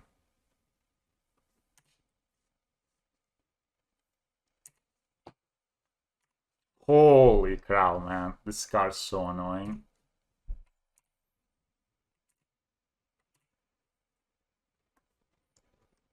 Brutal.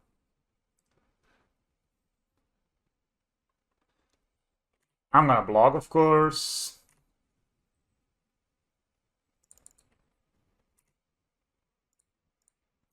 That is the thing that makes artifact decks kind of hard to play. Yeah, these blue-red decks are really annoying, yeah? Let's see what they play. We can make a pretty big iteration. I have one card. I can equip my Shadow Spear here and raise them, I guess.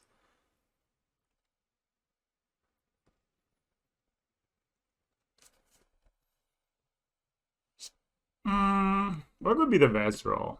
Like another Hangavak, maybe?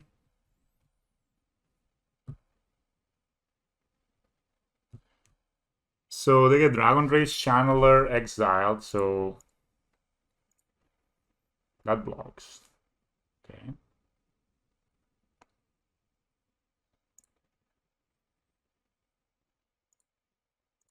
One card left.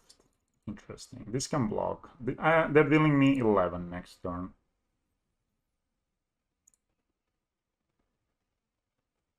Land is good. Land is pretty good.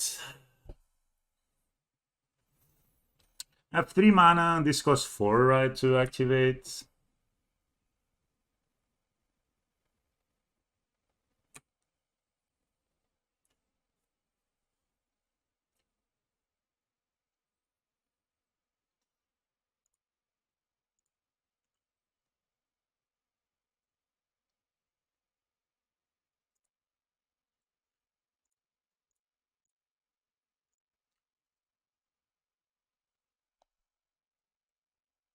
The 7/7.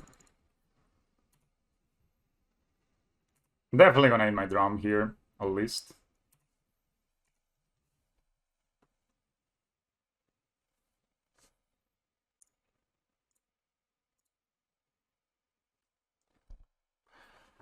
Ten.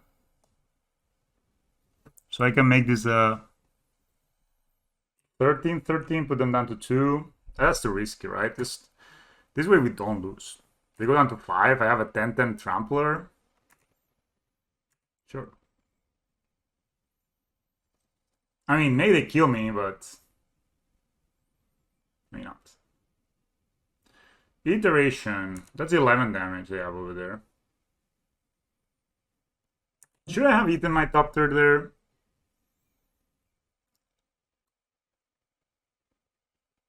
The Shadow Spear is just broken. Find out here.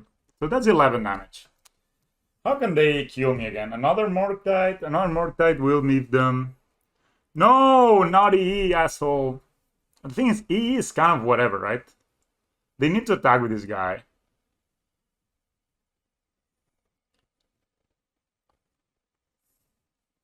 So actually they need land plus EE. I cannot eat the... If I eat the Shadow Spear... Oh! Shit, dude. They didn't block. You're right. I misplayed there. I definitely misplayed there.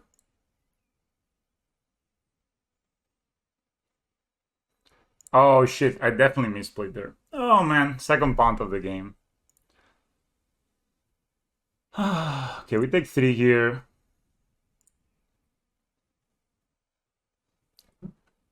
Still, I think if they play E, they're dead. Right? Because I attack with both. And if they block the Ravager, I just move it here. So I think they're still dead. But yeah, if I...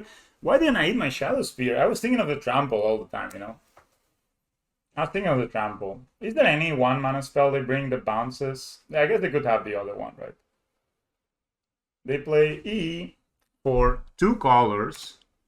That means they just don't get to use it. Am I crazy here? Alright. That means they don't get to use the color.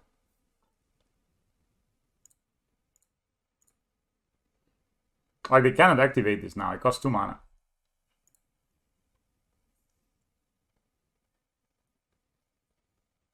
Right? So now we attack with both. I think this is it.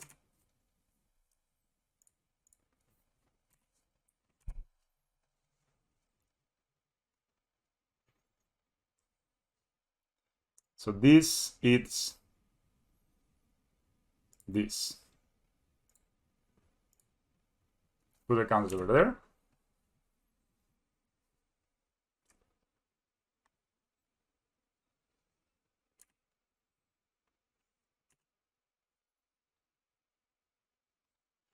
That's 13 counters. Why didn't I put the counters over here? Am I? This is lethal, right? All right, this is lethal. You need to do something, opponent. Nothing. All right. Yeah, Shadow Spear was good, guys. I was like, oh, Shadow Spear's kind of bad, then it wins me the game. But yeah, definitely, I should have won the game last turn. I missplayed there. All right, 3-1. We only lost to the Hammer deck, which completely hammered us. But I think it was kind of variance also. I really, really, really like the prismatic endings. Killing, like, basically we exiled 2 Dragon Rage Channelers, like turn 1, turn 2. And that completely gave us the game. Like, it really is a big difference to prismatic ending something, or to path to exile something, or to... I mean, Bolt I know is good, but it's less flexible, right? Last game, okay, against the Tunneling Cats. We're playing against E-Tron Masters today. I'm assuming my opponent is on E-Tron. Alright, so I guess we're just gonna play this pathway. Oh, good Saga for skills. Amazing. Like great, you know what I mean? Actually, Esper Sentinel is kind of hot here, because if they play Chalice on 1, we get to draw cards. Hope my opponent doesn't have the Natitron. They don't. Interesting. We can go Ingenious Smith. We can go Ballista.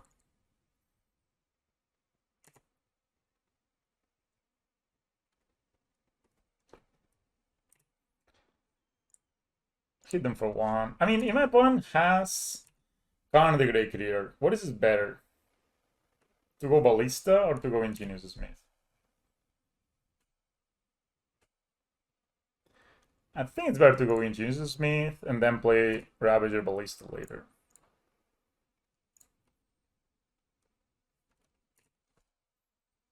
And getting a Zavaz is actually kind of hot here. That allows me to kill them turn 4. Oh no, the Natties. Dominance here. Alright. It's not the worst. I guess I take the Ravager, but it's alright.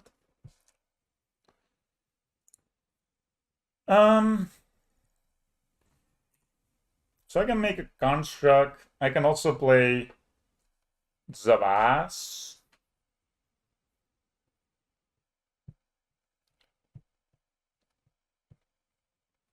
I think Zavas Ravager is like Zavas Son of God is even better, or Zavas Hangawak is a bit better even.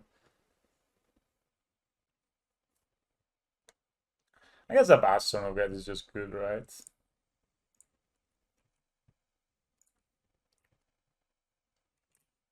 Not the 2-2.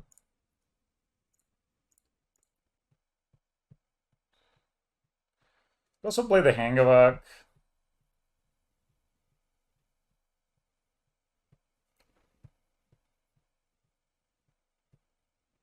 I guess it's good because it gets to... I don't have Pithing Needle main deck, but I can do some shenanigans anyway.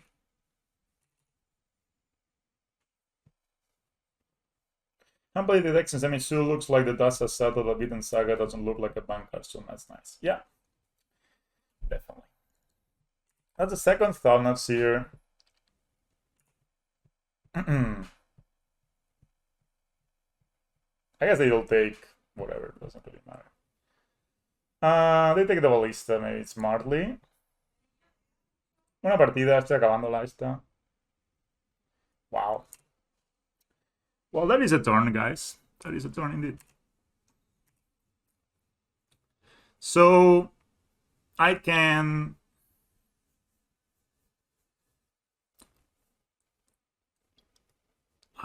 Oh, they actually do not attack with that, which is smart. I actually don't think I'm doing anything but taking this sweet damage to the face. My opponent has only played Tronlands, by the way. That's why they are like a trophy leader. Now I need to think, do I want to play the Saga? Or do I want to activate the Saga, make a construct, get a Spoonly Drum? I'm definitely going to get an Ozolis, right? So let's just tap this, say okay. Get an Ozolis. Sure. Trigger that guy. Can play a second Saga. Sure.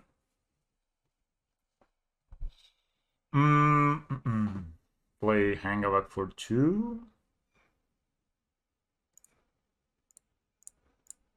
Oh, no.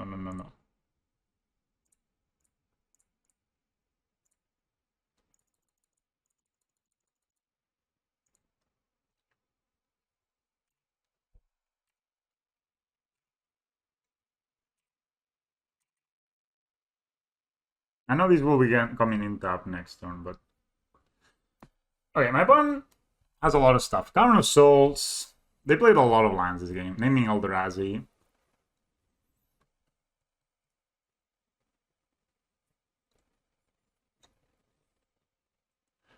All his dust kills the...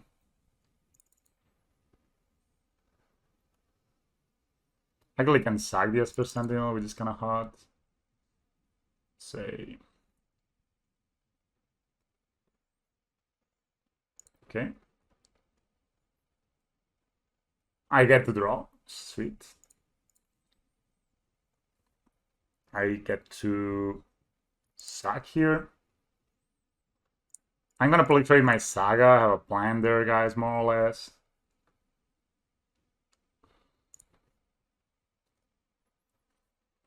Okay. This dies. We get 4 counters there. Basilisk Collar, but that costs... Oh yeah, that's good.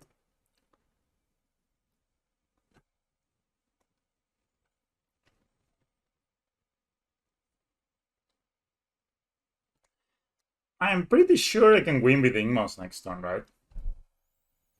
Like... Just block here.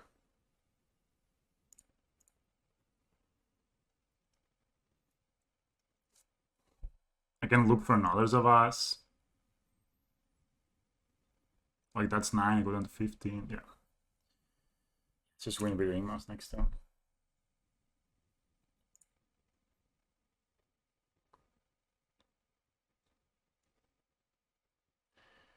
So we tap this, say, okay, we just find another of us, really.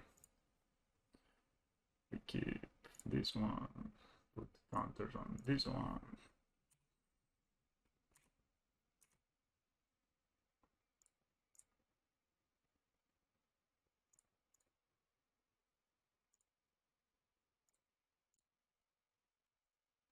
All right. Still got it, guys. On the draw, Prismatic Ending can answer Chalice.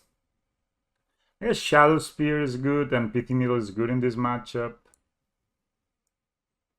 I kind of dislike Sentinel on the draw. On the play, it's kind of good, right?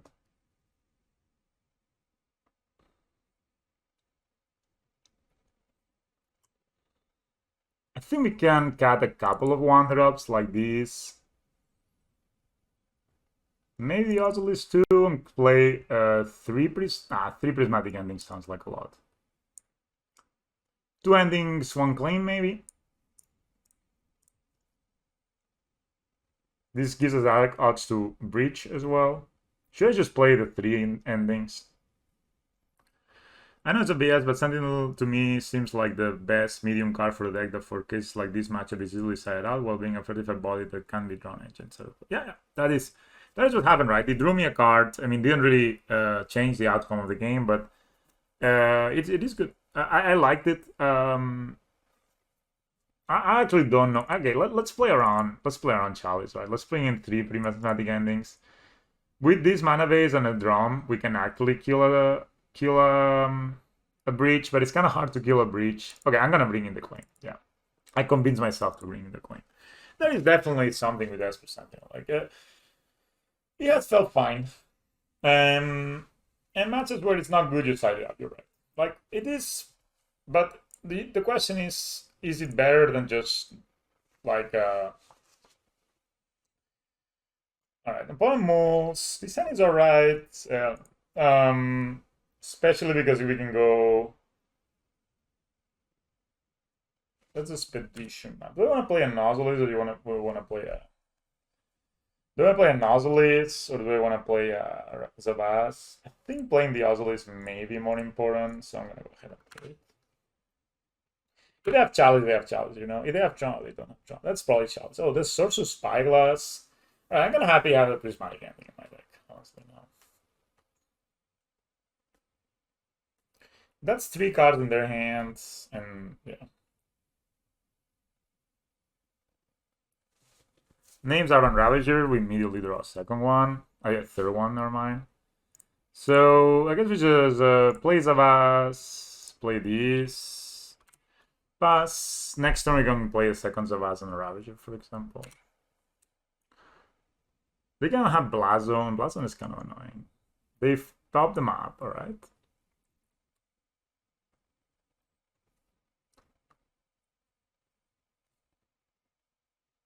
They got mine and nothing else. Alright, so we have Lurrus in our deck, but we're definitely not playing in this game.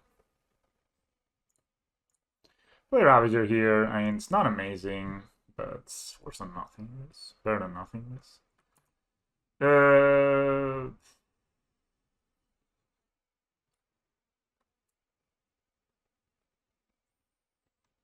Yeah, I'm gonna grab just to make some power here.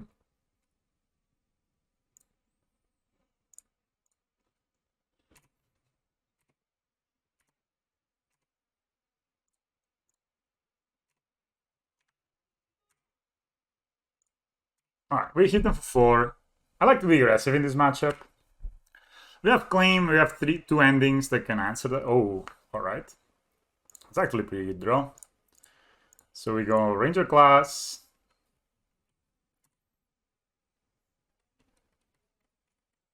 That's actually a great draw.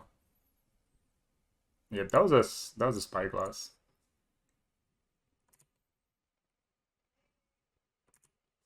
So if they have a Dismember, they probably want to Dismember this, right? So I'm gonna put the counter on the Ravager. Guys, Ranger class coming through here. That's actually a crazy play, right? We make a Wolf. Like, even if they get a Karn here, there's a Thornus here, alright. You get one of my million Ravagers. Oh, shit.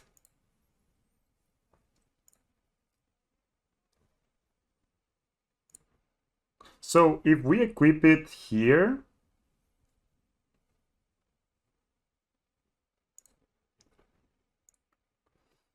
it's actually kind of good, right?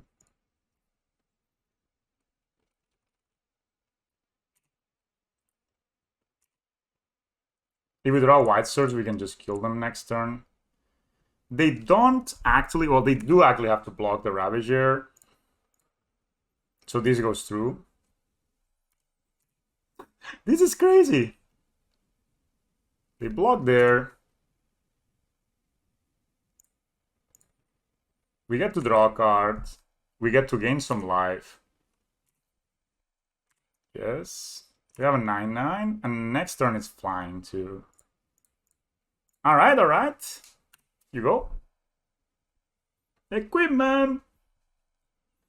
And we beat the freaking trophy leader, mates. 4-1. 4-1 with the jank, honestly. Honestly, this deck felt pretty good. This deck felt pretty good. All the Lurrus did the whole league was to eat an Inquisition of Kozilek, which is like medium at best. But all of it felt pretty good. Like,